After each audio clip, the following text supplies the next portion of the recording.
नमस्कार जय जगन्नाथ शुभ सकाळ आज हूँ सेप्टेम्बर 5 तारिख शुक्रवार आज दिन अनेक गुरुत्वपूर्ण खबर आसी तेणु भिडियो को शेष पर्यंत देखा मोर आपन को अनुरोध तेज आसतु आज दिन 20 बड़ खबर उपर नजर पकाइबा भिडियो भल लगे आपण भल पाइबा स्वरूप गोटे गोटे लाइक निश्चित करदे या आपण केउ जिल्लार यह खबर देखुं कमेंट माध्यम जनईदेवे आज प्रथम खबर कमिला जीएसटी लाभवान ओडिशा जीएसटी स्लाब रे परिवर्तन पर ओडिशा को मिल बड़ लाभ नुआ दिल्ली में सांबादिक सम्मेलन कर सूचना देइछंती मुख्यमंत्री मोहन माझी मुख्यमंत्री कहते केन्दुपत्र उपर जीएसटी 18 रु 5% ह्रास पाई द्वारा राज्यर केन्दुपत्र तोलाली अधिक लाभवान हेबे कृषि क्षेत्र में चाषी को अधिक लाभ मिलिबो कृषि क्षेत्र में जीएसटी ह्रास पाई राज्यर कृषक अधिक लाभान्वित हेबे कोयला उत्पादन में ओडिशा को अधिक लाभ मिलिबो सेस कमिबा जोगु अधिक फायदा रहिबो ओडिशा केंद्र सरकार जीएसटी स्लाब रे परिवर्तन करिथिबारु राज्यर मध्यवित्त और निम्न मध्यवित्त अधिक उपकृत हेबे बोली कहिसंती मुख्यमंत्री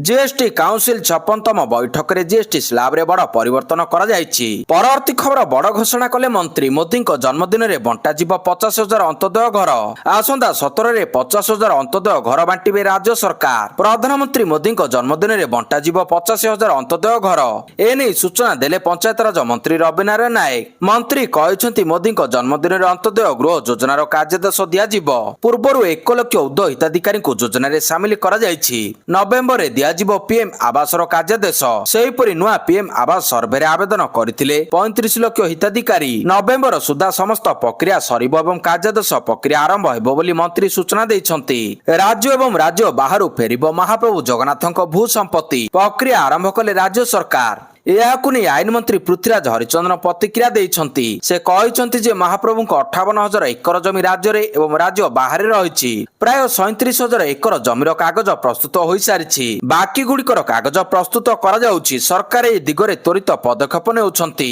महाप्रभुंकर जेउटी भू संपत्ति अछि तार ठीक आकलन किपरि होई परिबो से नै सरकार योजना प्रस्तुत करुछंती राज्य एवं राज्य बाहर जेउटी महाप्रभुंक संपत्ति अछि से सब महाप्रभुंक काम रे किपरि विनियोग हेबो से नै सरकार पदक्षेप नेउथिबा कहिसंती आईन मंत्री परवर्ती खबर बिहार एनडीए रो बंद पालन प्रधानमंत्री नरेंद्र मोदी मां को गाली देबा प्रसंग प्रतिवाद रे बिहार बंद कला एनडीए पक्षरु 5 घंटा बंद पालन करा जायछि किछि दिन तले कांग्रेस और आरजेडी रैली रे प्रधानमंत्री मां को उपरे असम्मानजनक मंतव्य दिया जायथिला एहार प्रतिवाद रे बिहार विभिन्न स्थान रे एनडीए तरफरु विक्षोभ प्रदर्शन करा जायछि प्रधानमंत्री नरेंद्र मोदी मां को कांग्रेस नेता असम्मान करथिबा अभियोग रे बीजेपी और एनडीए कार्यकर्ता माने रास्ता बंद और टायर पड़ी प्रतिवाद करछंती एई बंद डाकरा पाटना रे प्रभाव पकाइछि राहुल गांधी क्षमा मागिबा दाबी करी बीजेपी जोरदार प्रदर्शन करछि परवर्ती खबर फोन पे गूगल पे को नै आसिला बड़ खबर आपण जदि ऑनलाइन रे टंका पठाउछंती आ फोन पे गूगल पे व्यवहार करूछंती तेबे आपण को पय आसीछि बड़ खबर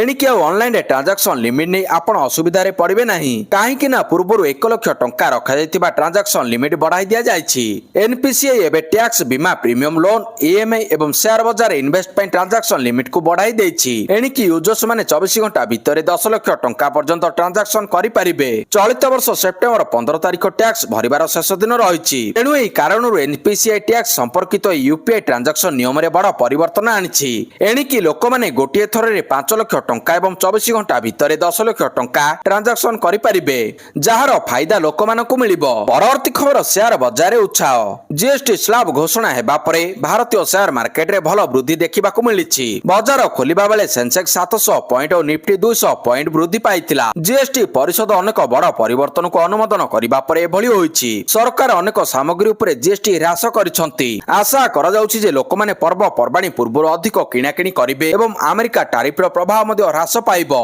जीएसटी स्लाब घोषणा परे निवेशकक मध्ये उत्साह देखिबा को मिलिछि परवर्ती खबर अमेरिका को पुतिन को कड़ा वार्ता अमेरिका को पुतिन को कड़ा संदेश ट्रंप को टैरिफ नीति को नहीं वर्षिसंती रूस राष्ट्रपति व्लादिमीर पुतिन बेजिंग रे राष्ट्रपति व्लादिमीर पुतिन अमेरिकार 50% टैरिफ नीति विरोध में भारतर समर्थन रे बाहरी मंतव्य देइछंती बेजिंग रे राष्ट्रपति व्लादिमीर पुतिन अमेरिकार 50% टैरिफ नीति विरोध में भारतर समर्थन रे बाहरी मंतव्य देइछंती ट्रंप प्रशासन एई निष्पत्ति को नीतिहीन कहिसंती पुतिन ट्रंप प्रशासन रे निष्पत्ति को नीतिहीन कहिसंती पुतिन विश्व उपनिवेश बाद जुग शेष हो सारी तेणु भारत किंबा चीन को कहीं डराई पारिबे नहीं रूस ठारू तेल क्रय करिबारु भारत उपरे टैरिफ लगाइबा बेआईन बोली दाबी करछंती पुतिन कहछंती उपनिवेश बाद जुग समाप्त हो सारी रूस रो सहयोगी मानकु एमिति स्वर रे केही कहि पारिबे नहीं। ପରବର୍ତ୍ତୀ ଖବର ଇଡି ରାଡାରେ ଶିଖର ଧବନ ଚର୍ଚ୍ଚାରେ ଟିମ୍ ଇଣ୍ଡିଆର କିମ୍ବଦନ୍ତୀ ବ୍ୟାଟ୍ସମ୍ୟାନ ଶିଖର ଧବନ ତାଙ୍କୁ ପଚରାଉଚରା ପାଇଁ ପ୍ରବର୍ତ୍ତନ ନିର୍ଦ୍ଦେଶାଳୟ ଇଡି ସମନ ଜାରି କରିଛି। ଏହି ମାମଲା ଏକ ଅନଲାଇନ ବେଟିଂ ଆପ୍ ସହ ଜଡିତ ଥିଲା।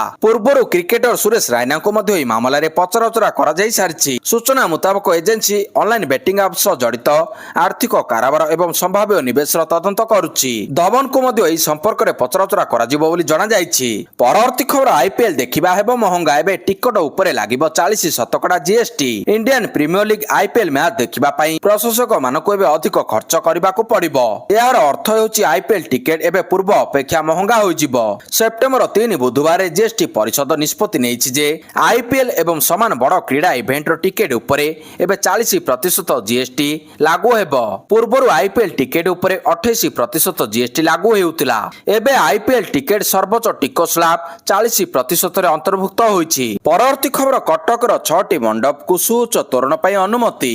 ଦୁର୍ଗା ପୂଜା ଶୁଣାଣି କରି ନିର୍ଦ୍ଦେଶ ଦେଲେ ହାଇକୋର୍ଟ। ଦଶହରାରେ 6ଟି ବଡ ତୋରଣକୁ କୋର୍ଟଙ୍କ ଅନୁମତି। ଚାଉଳିଆଗଞ୍ଜ ରାଣୀହାଟ ମାଲଗୋଦାମ ତୋରଣକୁ ମିଳିଛି ଅନୁମତି। ଶିକରପୁର ଖାନନଗର ବାଦାମାଡି ତୋରଣକୁ ମଧ୍ୟ ଅନୁମତି ମିଳିଛି। ସମସ୍ତ ତୋରଣର ମାଜିଷ୍ଟ୍ରେଟ ସ୍ତରୀୟ ଯାଞ୍ଚ ହେବ। ଆଜିଠାରୁ ପୂଜା ଅନୁମତି କରିହେବ ଆବେଦନ। ସବ୍ ଡିଭିଜନାଲ ମାଜିଷ୍ଟ୍ରେଟଙ୍କ ନିକଟରେ କରିବେ ଆବେଦନ। ଆବେଦନ ପାଇଁ ବାରବାଟୀ ପ୍ୟାଲେସରେ ସିଙ୍ଗଲ ୱିଣ୍ଡୋ ବ୍ୟବସ୍ଥା ରହିଛି। ସମସ୍ତ ମଣ୍ଡପ ନିକଟରେ ଶବ୍ଦ ସଚେତନା ହୋର୍ଡିଂ ଲାଗିବ। ମଣ୍ଡପ ତିଆରି ପାଇଁ ରାତିରେ ଅଣାଯିବ ବାଉଁଶ। ଲେଜର ଲାଇଟ୍ ବ୍ୟବହାର ଉପରେ କଟକଣା ରହିଛି। 65 ଡେସିବଲ ଉପରକୁ ଶବ୍ଦ ଉପରେ ବାରଣ। ପରବର୍ତ୍ତୀ ଖବର ଅନଲାଇନ ମାଧ୍ୟମରେ ହେବ ପଞ୍ଜୀକରଣ ବ୍ୟବସ୍ଥା। ଅକ୍ଟୋବର 7ରୁ ହବିଷ ବ୍ରତ ମାସ ଧରି ବ୍ରତ ପାଳନ କରିବେ ହବିଷ୍ୟାଳୀ। ସୁଚାରୁ ରୂପରେ ପରିଚାଳନା ପାଇଁ ପୁରୀ ସର୍କିଟ ହାଉସରେ ଜିଲ୍ଲାପାଳଙ୍କ ଅଧ୍ୟକ୍ଷତାରେ ପ୍ରସ୍ତୁତି ବୈଠକ ଅନୁଷ୍ଠିତ ହୋଇଛି। ହବିଷ୍ୟାଳୀ ମାନେ ମାସ ଧରି ଶ୍ରୀକ୍ଷେତ୍ରରେ ରହିବାକୁ ଆସୁଥିବାରୁ ସେମାନଙ୍କ ସମସ୍ତ ସୁବିଧା ପାଇଁ ସମସ୍ତ ବ୍ୟବସ୍ଥା କରିବା ପାଇଁ ପରାମର୍ଶ ଦେଇଛନ୍ତି ଜିଲ୍ଲାପାଳ। ବିଗତ ବର୍ଷ ଭଳି ଚଳିତ ବର୍ଷ ମଧ୍ୟ ଅନଲାଇନ ମାଧ୍ୟମରେ ପଞ୍ଜୀକରଣ କରାଯିବ। ଏଥିପାଇଁ ବିଭିନ୍ନ ଗଣମାଧ୍ୟମ ମାଧ୍ୟମରେ ସୂଚନା ଦିଆଯିବ। ହବିଷ୍ୟାଳୀ ମା ମାନଙ୍କର ସେବାକୁ ନିଷ୍ଠା ଓ ଧର୍ମର କାର୍ଯ୍ୟ ବୋଲି ବିବେଚନା କରି ପ୍ରତ୍ୟେକ ଦାୟିତ୍ୱ ନିର୍ବାହ ପାଇଁ ଜିଲ୍ଲାପାଳ ଆହ୍ୱାନ ଦେଇଛନ୍ତି। ପରବର୍ତ୍ତୀ ଖବର ଏଥର ଭୁବନେଶ୍ୱରରେ ପୂଜା ମେଲୋଡିରେ ଅଶ୍ଳୀଳ ନୃତ୍ୟକୁ ନା। ଏଥର ଭୁବନେଶ୍ୱରରେ ପୂଜା ମେଲୋଡିରେ ଅଶ୍ଳୀଳ ନୃତ୍ୟ ମନା। ପୂଜା ପେଣ୍ଡାଲ ନିକଟରେ ବୁଲା କୁକୁର ହଟାଇବାକୁ ନିଷ୍ପତ୍ତି। ପୂଜାକୁ ନେଇ ବିଏମସିର ପ୍ରସ୍ତୁତି ବୈଠକରେ ନିଆଗଲା ନିଷ୍ପତ୍ତି। ପାର୍କିଂ ନଥିଲେ ପଡିବନି ମୀନା ବଜାର, ମିଳିବନି ରାବଣ ପୋଡି ଅନୁମତି। ମୁଖ୍ୟ ରାସ୍ତାରେ ତୋରଣ ଲଗେଇ ପାରିବେ ନାହିଁ ପୂଜା କମିଟି। ପୂଜା ପେଣ୍ଡାଲ ଓ ଭସାଣୀ ପୋଖରୀ ନିକଟରେ ରଖାଯିବ ଆମ୍ବୁଲାନ୍ସ। ପୂଜା ପେଣ୍ଡାଲରେ ନିଶାକୁ ନାଁର ସଚେତନତା ବାର୍ତ୍ତା ବାଣ୍ଟିବ ପୋଲିସ। ରାସ୍ତା ଖରାପ ନେଇ ପିଡବ୍ଲ୍ୟୁଡିର ବିଭାଗୀୟ ଅଧିକାରୀମାନଙ୍କୁ କମିଶନରଙ୍କ ତାଗିଦ। ପରବର୍ତ୍ତୀ ଖବର ସୁଭଦ୍ରା ହିତାଧିକାରୀଙ୍କୁ ନେଇ ବଡ ଖୋଳତାଡ। ସୁଭଦ୍ରା ହିତାଧିକାରୀଙ୍କୁ ନେଇ ବଡ ଖୋଳତାଡ ଆରମ୍ଭ। କଟିଥିବା ହିତାଧିକାରୀଙ୍କୁ ସାମିଲ ପାଇଁ ବଡ ପଦକ୍ଷେପ। ଯୋଗ୍ୟଙ୍କୁ ସାମିଲ ଏବଂ ଅଯୋଗ୍ୟଙ୍କୁ ବାଦ ଦେବା ପାଇଁ ସରକାରଙ୍କ ପକ୍ଷରୁ ତତ୍ପରତା ପ୍ରକାଶ ପାଇଛି। ମହିଳା ଓ ଶିଶୁ ବିକାଶ ବିଭାଗ ପକ୍ଷରୁ ଏନେଇ ଚିଠି ଲେଖାଯାଇଛି। 4 ଚକିଆ ଥିବା ହିତାଧିକାରୀଙ୍କ ତଥ୍ୟ ପାଇଁ ପରିବହନ ବିଭାଗକୁ ଚିଠି ହୋଇଛି। ଖାଦ୍ୟ ଯୋଗାଣ ବିଭାଗକୁ ମୃତ ହିତାଧିକାରୀଙ୍କ ତଥ୍ୟ ଦେବା ପାଇଁ ନିର୍ଦ୍ଦେଶ ଦିଆଯାଇଛି। ପଞ୍ଜୀକରଣ କରି ଧାନ ବିକିଥିବା ମହିଳାଙ୍କ ତଥ୍ୟକୁ ଆଉଥରେ ଯାଞ୍ଚ ପାଇଁ ନିର୍ଦ୍ଦେଶ ଦିଆଯାଇଛି। ପରବର୍ତ୍ତୀ ଖବର କେନ୍ଦ୍ର ଶିକ୍ଷା ମନ୍ତ୍ରାଳୟ ପକ୍ଷରୁ ଏନ୍ଆଇଆର୍ଏଫ୍ ରାଙ୍କିଂ ପ୍ରକାଶ। କେନ୍ଦ୍ର ଶିକ୍ଷା ମନ୍ତ୍ରାଳୟ ପକ୍ଷରୁ ଏନ୍ଆଇଆର୍ଏଫ୍ ରାଙ୍କିଂ ପ୍ରକାଶ ପାଇଛି। ତାଲିକାରେ ମହାବିଦ୍ୟାଳୟ ଶ୍ରେଣୀରେ ଟପ୍ 100ରେ ଓଡ଼ିଶାର କୌଣସି ମଧ୍ୟ କଲେଜ ସାମିଲ ହୋଇପାରି ନାହିଁ। ତେବେ ସାମଗ୍ରିକ ପ୍ରତିଷ୍ଠାନ ତାଲିକାରେ 25ତମ ସ୍ଥାନରେ SOA ସ୍ଥାନ ପାଇଥିବା ବେଳେ 27ରେ କିଟ୍ ରହିଛି। 34ତମ ସ୍ଥାନରେ ଏନ୍ଆଇଟି ରାଉରକେଲା ଥିବା ବେଳେ 80ରେ ଆଇଆଇଟି ଭୁବନେଶ୍ୱର ରହିଛି। ଇଞ୍ଜିନିୟରିଂ ମାନ୍ୟତାରେ ଏନ୍ଆଇଟି ରାଉରକେଲା 13, SOA 22, କିଟ୍ 36ତମ ସ୍ଥାନରେ ରହିଛି। ପରବର୍ତ୍ତୀ ଖବର କୋମାରେ ଅଭିଜିତ ମଜୁମଦାର। ଅଭିଜିତ ମଜୁମଦାରଙ୍କ ସ୍ୱାସ୍ଥ୍ୟ ଅବସ୍ଥାକୁ ନେଇ ବର୍ତ୍ତମାନ ସମୟର ସବୁଠାରୁ ବଡ଼ ଖବର। କୋମାରେ ଅଛନ୍ତି ଅଭିଜିତ। ଲୋକପ୍ରିୟ ସଙ୍ଗୀତ ନିର୍ଦ୍ଦେଶକ ତଥା କଣ୍ଠଶିଳ୍ପୀ ଅଭିଜିତ ମଜୁମଦାର କୋମାରେ ଅଛନ୍ତି। ଘରୋଇ ଡାକ୍ତରଖାନାରେ କୋମାରେ ଥିଲେ ଅଭିଜିତ। ଏମ୍ସରେ ଭର୍ତ୍ତି କରିବା ପୂର୍ବରୁ କୋମାରେ ଅଛନ୍ତି ଅଭିଜିତ। ସେ କୋମାରେ ଥିବା ନେଇ ଭୁବନେଶ୍ୱର ଏମ୍ସ ପକ୍ଷରୁ ଦିଆଯାଇଛି ସୂଚନା। ତେବେ କଟକରୁ ଏମ୍ସ ସ୍ଥାନାନ୍ତରିତ ହୋଇଛନ୍ତି ଅଭିଜିତ ମଜୁମଦାର। ତେବେ ବିଜେଡି ସୁପ୍ରିମୋ ତଥା ପୂର୍ବତନ ମୁଖ୍ୟମନ୍ତ୍ରୀ ନବୀନ ପଟ୍ଟନାୟକ ଅଭିଜିତଙ୍କ ସ୍ୱାସ୍ଥ୍ୟ ଅବସ୍ଥା ନେଇ ଶୋକ ପ୍ରକାଶ କରିଛନ୍ତି। ପରବର୍ତ୍ତୀ ଖବର ଟିକସ ହ୍ରାସରୁ ଭାରତୀୟ ସେନାକୁ ମିଳିଲା ବଡ଼ ଲାଭ। ଅସ୍ତ୍ରଶସ୍ତ୍ର ଏବଂ ସାମରିକ ବିମାନ ଉପରୁ ସମ୍ପୂର୍ଣ୍ଣ ଛାଡ଼ ହେଲା ଜିଏସଟି। କେନ୍ଦ୍ର ଅର୍ଥମନ୍ତ୍ରୀ ନିର୍ମଳା ସୀତାରମଣଙ୍କ ଅଧ୍ୟକ୍ଷତାରେ ଅନୁଷ୍ଠିତ ଜିଏସଟି ପରିଷଦ ବୈଠକରେ ସେନା ସମ୍ପର୍କରେ ଗୁରୁତ୍ୱପୂର୍ଣ୍ଣ ନିଷ୍ପତ୍ତି ନିଆଯାଇଛି। ବହୁ ସଂଖ୍ୟକ ଅସ୍ତ୍ରଶସ୍ତ୍ର, ସାମରିକ ବିମାନ ଏବଂ ସାମରିକ ଉପକରଣ ଉପରେ ଲାଗୁ ହୋଇଥିବା ସାମଗ୍ରୀ ଏବଂ ସେବା ଟିକସ ଜିଏସଟି ସମ୍ପୂର୍ଣ୍ଣ ଉଚ୍ଛେଦ କରାଯାଇଛି। ଏହା ସହିତ ଡ୍ରୋନ୍ ଉପରେ ଜିଏସଟି ମଧ୍ୟ 28%ରୁ ମାତ୍ର 5%କୁ ହ୍ରାସ କରାଯାଇଛି। ପରବର୍ତ୍ତୀ ଖବର ବିଧାନସଭାରେ ବୋତଲ ଫିଙ୍ଗା ଓ ମାରପିଟ। ପଶ୍ଚିମବଙ୍ଗ ବିଧାନସଭାରେ ସ୍ୱତନ୍ତ୍ର ଅଧିବେଶନ ସମୟରେ ବିଜେପି ବିଧାୟକ ଏବଂ ମାର୍ଶାଲ ମାନଙ୍କ ମଧ୍ୟରେ ଧସ୍ତାଧସ୍ତି ହୋଇଥିଲା। ଏହାପରେ ବିଜେପି ବିଧାୟକ ଏବଂ ମୁଖ୍ୟ ସଚେତକ ଶଙ୍କର ଘୋଷଙ୍କ ସମେତ 5 ଜଣ ବିଧାୟକଙ୍କୁ ଗୃହର କାର୍ଯ୍ୟରୁ ନିଲମ୍ବିତ କରାଯାଇଛି।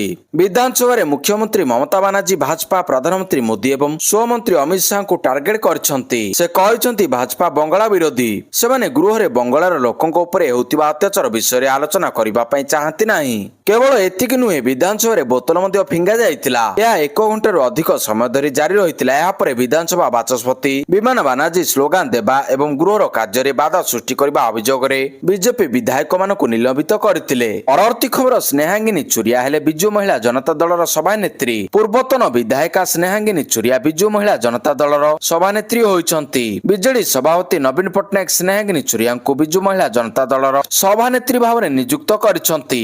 ଏହା ପୂର୍ବରୁ ମଧ୍ୟ ବିଜୁ ମହିଳା ଜନତା ଦଳର ସଭାପତି ରହିସାରିଥିବା ପୂର୍ବତନ ବିଧାୟିକା ସ୍ନେହାଙ୍ଗିନୀ ଚୁରିଆଙ୍କ ଉପରେ ପୁଣି ଥରେ ନବୀନ ଆଶା ଓ ଭରସା କରି ସଭାନେତ୍ରୀ ଦାୟିତ୍ୱ ଦେଇଛନ୍ତି। ପରବର୍ତ୍ତୀ ଖବର ମୋଦିଙ୍କୁ ଫୋନ କଲେ ୟୁରୋପୀୟ ସଂଘ ମୁଖ୍ୟ। ୟୁକ୍ରେନ ଯୁଦ୍ଧ ସମ୍ପର୍କରେ ଶାନ୍ତି ଓ ପ୍ରୟାସ ତୀବ୍ର ହୋଇଛି ଏବଂ ଏଥିରେ ଭାରତର ଭୂମିକାକୁ ବିଶେଷ ଗୁରୁତ୍ୱ ଦିଆଯାଉଛି। ପ୍ରଥମେ ଫ୍ରାନ୍ସ ରାଷ୍ଟ୍ରପତି ଇମାନୁଏଲ ମାକ୍ରନ ପ୍ରଧାନମନ୍ତ୍ରୀ ନରେନ୍ଦ୍ର ମୋଦିଙ୍କ ସହ ଆଲୋଚନା କରିଥିଲେ। ଏହାପରେ ଜର୍ମାନୀର ବୈଦେଶିକ ମନ୍ତ୍ରୀ ଭାରତ ଆସିଥିଲେ ଏବଂ ଏବେ ୟୁରୋପୀୟ ୟୁନିୟନ ୟୁ କମିଶନର ଅଧ୍ୟକ୍ଷ ଉର୍ସୁଲା ଭନ୍ ଡେର ଲେନ୍ ମଧ୍ୟ ପ୍ରଧାନମନ୍ତ୍ରୀ ମୋଦିଙ୍କ ସହ ଫୋନ ଯୋଗେ ଆଲୋଚନା କରିଛନ୍ତି। ୟୁରୋପୀୟ ୟୁନିୟନ ଚାହେଁ ଯେ ଭାରତ ଏହି ସଂକଟର ସମାଧାନରେ ସକ୍ରିୟ ଭୂମିକା ଗ୍ରହଣ କରୁ। ପରବର୍ତ୍ତୀ ଖବର ହୀରାକୁଦର 16ଟି ଗେଟ୍ ଖୋଲିଲା, ସତର୍କ ରହିବା ପାଇଁ ପରାମର୍ଶ। ହୀରାକୁଦ ଜଳଭଣ୍ଡାରରେ ଧୀରେ ଧୀରେ ଜଳସ୍ତର ବଢିବାରେ ଲାଗିଛି। ଏହାକୁ ନଜରରେ ରଖି ଜଳଭଣ୍ଡାରକୁ କ୍ରମାଗତ ଭାବରେ ପର୍ଯ୍ୟାୟକ୍ରମେ ଗେଟ୍ ଗୁଡିକୁ ଖୋଲାଯାଉଛି। ହୀରାକୁଦ ଜଳଭଣ୍ଡାରକୁ ମହାନଦୀର ଉପରମୁଣ୍ଡରୁ ବନ୍ୟା ଜଳ ପ୍ରବେଶ କରୁଛି। ହୀରାକୁଦ ଜଳଭଣ୍ଡାର ସ୍ଥିତିକୁ ନଜର ରଖି ପୁଣି ଥରେ 2ଟି ଗେଟ୍ ଖୋଲି ଦିଆଯାଇଛି। ହୀରାକୁଦ ଜଳଭଣ୍ଡାର ପକ୍ଷରୁ ଗଣମାଧ୍ୟମକୁ ଏହି ସୂଚନା ଦିଆଯାଇଛି। ପୂର୍ବରୁ 14ଟି ଗେଟ୍ ଦେଇ ଜଳ ନିଷ୍କାସନ କରାଯାଉଛି। ତେବେ ବର୍ତ୍ତମାନ ସମୟରେ ମୋଟ 16ଟି ଗେଟ୍ ଦେଇ ଜଳ ନିଷ୍କାସନ ଜାରି ରହିଛି। ପରବର୍ତ୍ତୀ ଖବର ଭାରତର ନାଗରିକ ହେବା ପୂର୍ବରୁ ଭୋଟର ତାଲିକାରେ ନାଁ, ସୋନିଆ ଗାନ୍ଧୀଙ୍କ ନାଁରେ ଅଭିଯୋଗ। ଭାରତର ନାଗରିକ ହେବାର 3 ବର୍ଷ ପୂର୍ବରୁ କଂଗ୍ରେସ ନେତ୍ରୀ ସୋନିଆ ଗାନ୍ଧୀଙ୍କ ନାଁ ଭୋଟର ତାଲିକାରେ ସ୍ଥାନ ପାଇଥିଲା। ଏଥିରେ ଜାଲିଆତି ହୋଇଥିବା ଅଭିଯୋଗ କରି ପୋଲିସ ତଦନ୍ତ ପାଇଁ ଦିଲ୍ଲୀର ଏକ କୋର୍ଟରେ ଆବେଦନ କରାଯାଇଛି। କୋର୍ଟରେ ଦାଖଲ କାଗଜପତ୍ରରେ ଦର୍ଶାଯାଇଛି ଯେ ସୋନିଆ 1983 ମସିହା ଏପ୍ରିଲ 30 ତାରିଖରେ ଭାରତର ନାଗରିକ ହୋଇଥିଲେ, କିନ୍ତୁ ଏହାର 3 ବର୍ଷ ପୂର୍ବରୁ 1980 ମସିହାରେ ନୂଆଦିଲ୍ଲୀର ଭୋଟର ତାଲିକାରେ ସୋନିଆ ଗାନ୍ଧୀଙ୍କ ନାଁ ସ୍ଥାନ ପାଇଥିଲା। 1982ରେ ନାଁ କଟିଥିଲା। ନାଗରିକତା ପାଇବା ପରେ ପୁଣି ଥରେ ଭୋଟର ତାଲିକାରେ ସ୍ଥାନ ପାଇଥିଲା ସୋନିଆଙ୍କ ନାଁ। ଭୋଟର ତାଲିକାରେ ନାଁ ଆସିବା, ପୁଣି କଟିବା, ପୁଣି ସ୍ଥାନ ପାଇବା ଘଟଣାକୁ ଜାଲିଆତି ହୋଇଥିବା ସନ୍ଦେହ କରି ପୋଲିସ ତଦନ୍ତ ପାଇଁ ଦିଲ୍ଲୀର ଅତିରିକ୍ତ ବିଚାର ବିଭାଗୀୟ ମାଜିଷ୍ଟ୍ରେଟଙ୍କ ଅଦାଲତରେ ଆବେଦନ କରାଯାଇଛି। ସେପ୍ଟେମ୍ବର 10 ତାରିଖରେ ମାମଲାର ଶୁଣାଣି ହେବ। ପରବର୍ତ୍ତୀ ଖବର ସିଙ୍ଗାପୁର ସହ ବଡ଼ ଚୁକ୍ତି। ଭାରତ ଓ ସିଙ୍ଗାପୁର ମଧ୍ୟରେ ସେମି କଣ୍ଡକ୍ଟର ଓ ସପ୍ଲାଇ ଚେନ୍ କ୍ଷେତ୍ରରେ ସହଯୋଗ ବୃଦ୍ଧି ପାଇଁ ପ୍ରଧାନମନ୍ତ୍ରୀ ନରେନ୍ଦ୍ର ମୋଦି ଓ ସିଙ୍ଗାପୁର ପ୍ରଧାନମନ୍ତ୍ରୀ ଲରେନ୍ସ ୱାଙ୍ଗଙ୍କ ମଧ୍ୟରେ ଗୁରୁତ୍ୱପୂର୍ଣ୍ଣ ବୈଠକ ହୋଇଛି। ନୂଆଦିଲ୍ଲୀରେ ହୋଇଥିବା ଏହି ବୈଠକରେ ଦୁଇ ଦେଶ ସେମି କଣ୍ଡକ୍ଟର, ଡିଜିଟାଲ ଟେକ୍ନୋଲୋଜି ଓ କୌଶଳ ବିକାଶ କ୍ଷେତ୍ରରେ ସହଯୋଗକୁ ଅଧିକ କରିବା ପାଇଁ ନିଷ୍ପତ୍ତି ନେଇଛନ୍ତି। ପ୍ରଧାନମନ୍ତ୍ରୀ ୱାଙ୍ଗ କହିଛନ୍ତି ଯେ ଭାରତର ଦ୍ରୁତ ବିକାଶ ଏସିଆରେ ସ୍ଥିରତା ଓ ସମୃଦ୍ଧି ଆଣିବ ଏବଂ ସିଙ୍ଗାପୁର ଭାରତର ସେମି କଣ୍ଡକ୍ଟର ହବ୍ ଗଠନରେ ସହଯୋଗ କରିବ। ପରବର୍ତ୍ତୀ ଖବର ୟୁକ୍ରେନରେ ଶାନ୍ତି ପାଇଁ ଭାରତ ଉପରେ ଟାରିଫ ଜରୁରୀ, କୋର୍ଟର ଯୁକ୍ତି।